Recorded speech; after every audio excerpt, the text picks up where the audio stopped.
Regis, can I ask you first about your new assistant, Pedro? It seemed to be a long process, but you've got your now. Can you give us a bit of background? Because I think, if I'm right back in the summer, you were sort of hinting that you wanted someone alongside you who had championship experience, but it doesn't look as though that's the case with Pedro. Well, what is your background and your relationship then in this instance? Yeah, we started the process early in the season, and we stopped this process because it was too difficult to manage all the tasks, training the team, developing the team, and knowing the players, working with a new staff. So we stopped this process during at the end of the transfer window, and we restarted after. And we had the chance to work with the Korean staff. So they showed me that they were able to, for example, to have a high knowledge about the championship.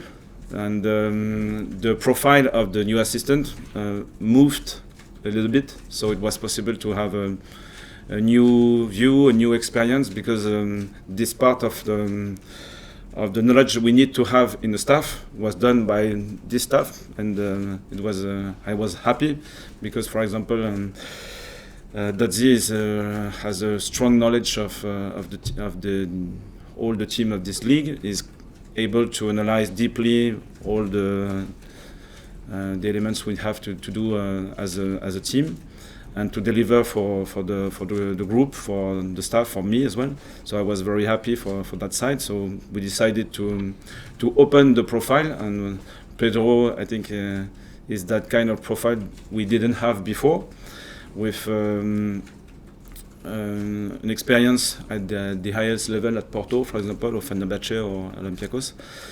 And this new view, even later in the season, could be very interesting for us, because it's like a new person in the building with a new feeling, a new experience, and I think it would be very interesting for us. Is he someone you knew at all, or is he completely new to you? Yeah. During this interview process, it was very nice because I discovered many personalities, many interesting guys, and many meetings, and this one matched very well, and we decided to work together. Yeah. And does he speak English as well as you? Yeah. Good. Maybe better than me. Excellent. Over the international break, we've been hearing from Aaron Connolly. He's talked very openly about his last few years. It's almost like he's got a clean slate now here, and it's obviously that's being shown on the pitch with the under-21s. I mean, presumably now is he ready in your mind to be involved at Hull at the weekend? Yes, that's really the case. So we knew before that we needed at least 3 weeks, 4 weeks to assess his physical level, and he was really fit since the beginning. So it was a good news for us. And then he needed to have practices with his teammates, with the team, and we had 2 opportunities to play with the under-21s, and he did very well. 45 minutes for the first game and 75 or more for the second one. He scored, so it's good for a striker. And he needed time to connect with the structure, with the team, with the new teammates and so on, and now he's ready. Yeah. You think he is in now a very good place? He's mentally and clearly physically in just where he needs to be? Yes, I think so. Obviously, the final test is always the game, a competitive game, but what we can see every day here in the building, on the pitches, it's very good. It's in a good place. Yeah. So there's Wilson Isidore, you've got Aaron Connolly, Eliza Miendo. How far away is he from being fit again? He should be ready for next week. Yeah, maybe not sure for Luton, but for the Oxford game, it would be ready. I think so. Yeah. So for you, it's potentially a nice position to be in, to have 3 fit forwards. Now we have too many strikers. It's a new problem for us. The other end of the pitch, defenders, another problem in terms of, well, Niall Huggins has signed a new contract, which is great. Jensen Seal, how far away is Jensen now from Is he like Niall? It's going to be a new turn of the year. Jensen, it's still difficult because there was a big injury. So we have different stages, and we need to check the different stages. But he could be ready for January to train with the team, and after we'll see, because like we said before with Aaron, he'll need time with maybe 20 minutes, then 45 minutes, and so on. So we will see his progression. Yeah. And where are we with injuries at the moment? Because Dan Ballard obviously was one that you were monitoring, keeping an eye on over the next. And Samad, how far away are we? Ballard should be ready for next week as well. And we spoke about Eliza. Samad. Sadis. Yes. Sadis yes. and Ahmed, two different players. Yeah. So Sadis maybe for the next international break, and Ahmed because it was a surgery, so it's still difficult when you had to recover because it's invasive. Is that correct? Yeah. I don't know. And so the reaction of the muscles, it's we will see with the load of the training. So maybe it could be shorter or longer, we don't know at the minute. But maybe in mid-November or the beginning of December. We said at the start of the season, when you're looking at assessing the progress, the top of the table, it's 10 games in effectively, and that gives you some sort of barometer as to where you know the season, how it's going to go. What is your feeling at the moment, being top of the table, 10 games in, there or thereabouts, momentum and so on? Do you feel there is obviously still a lot of improvement to make, and you're very very keen after every game to say there are areas where we didn't play well or there's areas we can improve. Signs are pretty good. Yes, it's better to be on that place on the table. So, but 9 games, it's not enough to assess a team, assess a championship as well. So maybe after 20, the mid-season, it's more consistent to assess a team. But for us, I still think that we have many talented players, young players, older players as well. So it's a good balance. The core of the team was short until now, but with 3 or 5 or more, or 5 players more, maybe we'll have a stronger core. And I think it's useful, especially with that kind of week. We'll have 3 games in 6 days, then 1 week, and then 3 games in 6 days again. And we have some strength, it's clear, so reinforce that strength is very important, but we have many elements to develop as well. For example, the control of the game, the control of the possession.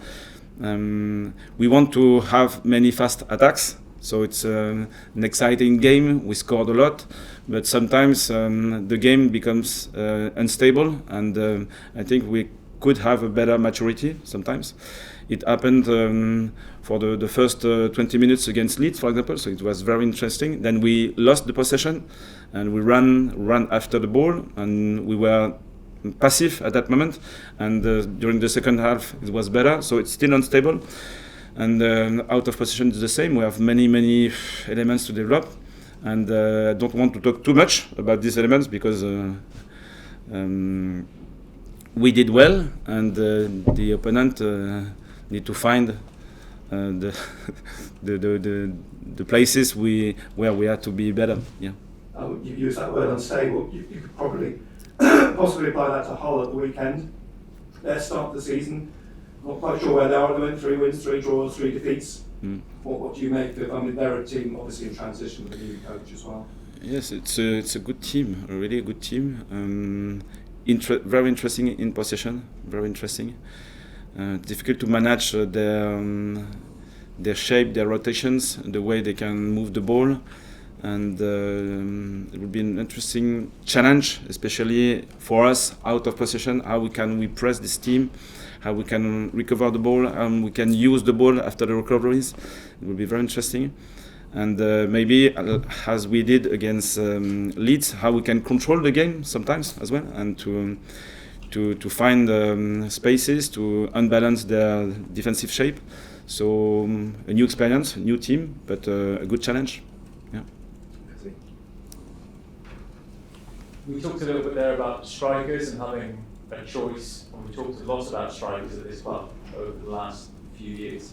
You spread the goals around this season. Do you think you need a striker who scores 15, 20 goals a season? And do you have one? It's better. It's still interesting to have this kind of player, but as I explained before, it's not only the responsibility of the number 9.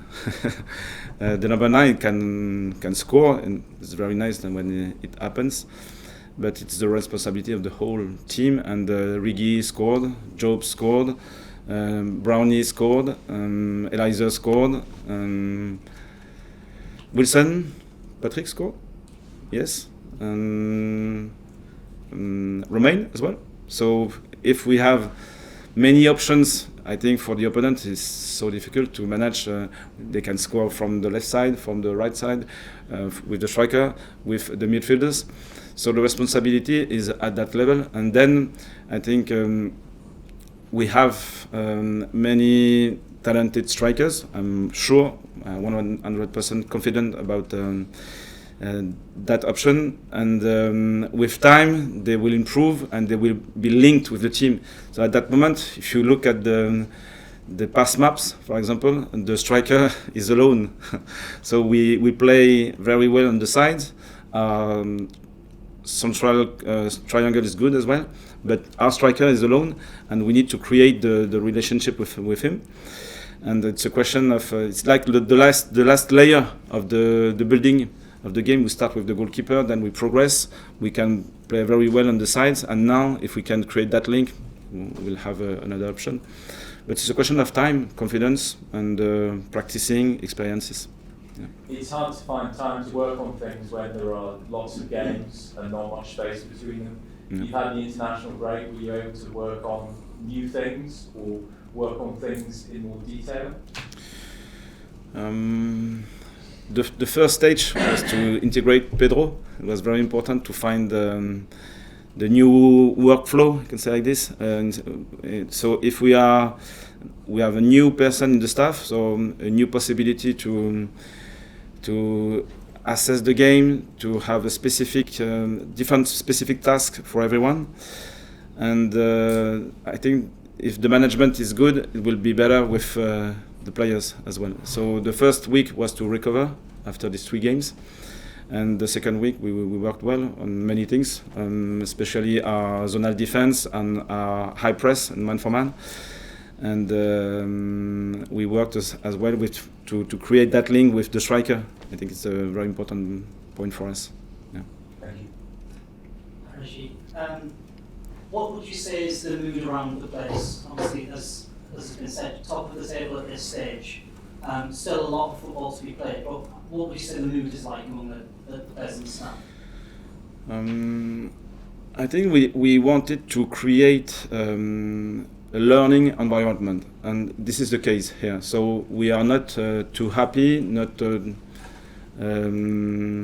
upset or disappointed after a defeat, and we are stable. So at that stage of the season, 9 games, we can't say anything about the end. It's impossible. We just want to set the environment, and I think the environment is in a good place at the moment. So the result is like a consequence, but still unstable, because we can win, we can lose, we can draw, and depends on one action. So it's so subtle, the difference in between a win and a defeat. So at that moment, I'm happy with the environment, with the atmosphere. And if we can work on this atmosphere after bad experiences as well, I think it will be better for the end of the season, and we'll see. Yeah. And at this stage of the season, do you feel like the picture of the league is starting to come together in terms of how teams are setting up and where teams might end up at the end of the season?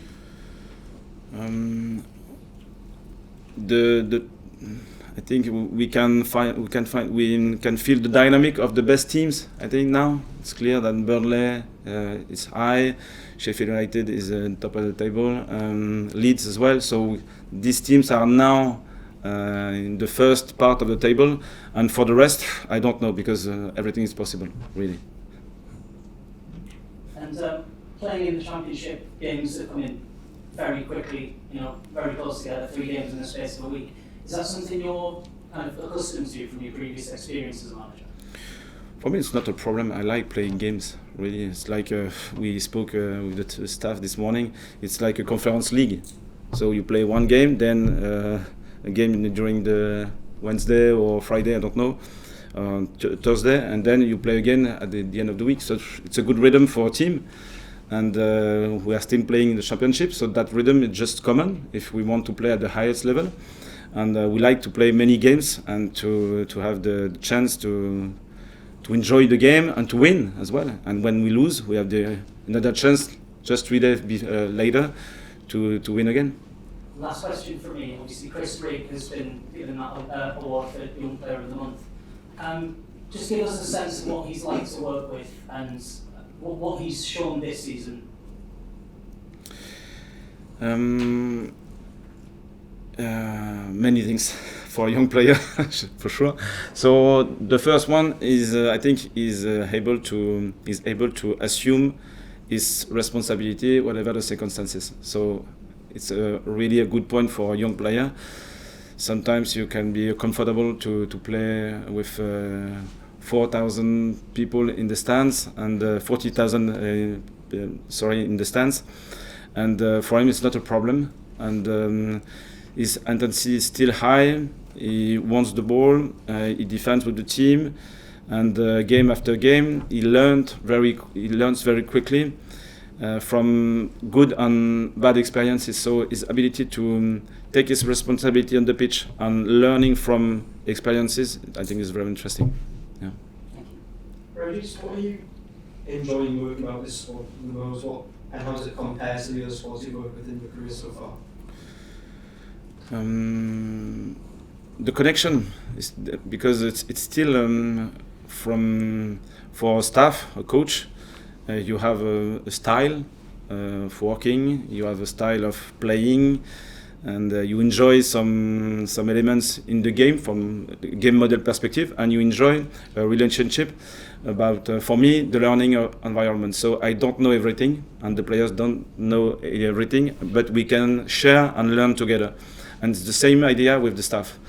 So in here, it's really the case. So when I come here early in the morning and I quit later in the evening, I enjoy the environment, and the link with the people here is very interesting because we want to learn together. And if we do it during a long period of time, we will improve for sure. Because we have talented players, we have talented coaches, this and all these elements together, strong organization around.